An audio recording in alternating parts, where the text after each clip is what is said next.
हर शहर की एक पहचान होती है और सोलन की पहचान है शिरनी मेला। So welcome to day one of Shirni fair. मेले की एक्साइटमेंट में सुबह ही मैं रेडी होकर निकल जाता हूँ सोलन मार्केट की तरफ। और बाजार पहुँचते ही देखते हैं आज बहुत भीड़ है क्योंकि दूर दूर से लोग मेला देखने आते हैं। क्योंकि हमें बहुत भूख लगी थी तो हम सबसे पहले लग जाते हैं ब्रेड पकौड़े की लाइन में, जो बहुत टेस्टी दिख रहे थे चटनी के साथ। और सही में खाने में भी बहुत टेस्टी थे। उसके बाद हमने सोलन की फेमस टिक्की चाट भी ट्राई की, वहाँ भी काफ़ी भीड़ थी बट उसका टेस्ट वेट करने लायक भी था।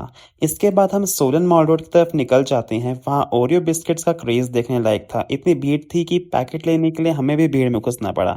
ओरियो बिस्किट्स लेने के बाद हमने गर्मा गर्म छोले पूरी का भी मजा लिया। उसके बाद मॉल रोड पर थोड़ी देर घूमते रहे और मेले का एंजॉय किया। इतनी गर्मी में आइसक्रीम की लाइन में लगने के बाद अपनी फेवरेट आइसक्रीम भी ली और आखिर में एक ग्लास ठंडा ठंडा दूध पी के पूरा दिन का थकान भी दूर हो गई।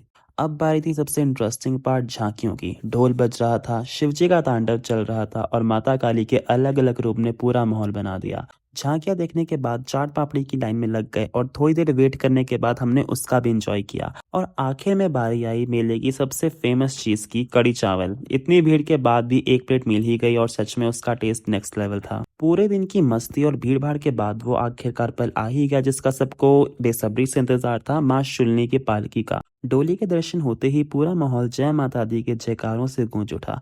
हजारों श्रद्धालुओं के बीच मां के दर्शन करना इतना करीब से एक अलग ही सुकून होता है। जाने से पहले एक काम और बाकी था, एक बार फिर लाइन में लगकर शुल्नी मेले के फेमस कड़ी चावल खाने का। और इसके साथ ही हमारा डे 1 खत्म होता है, तो आपको मिलते हैं हम डे 2 के मिनी ब्लॉग में।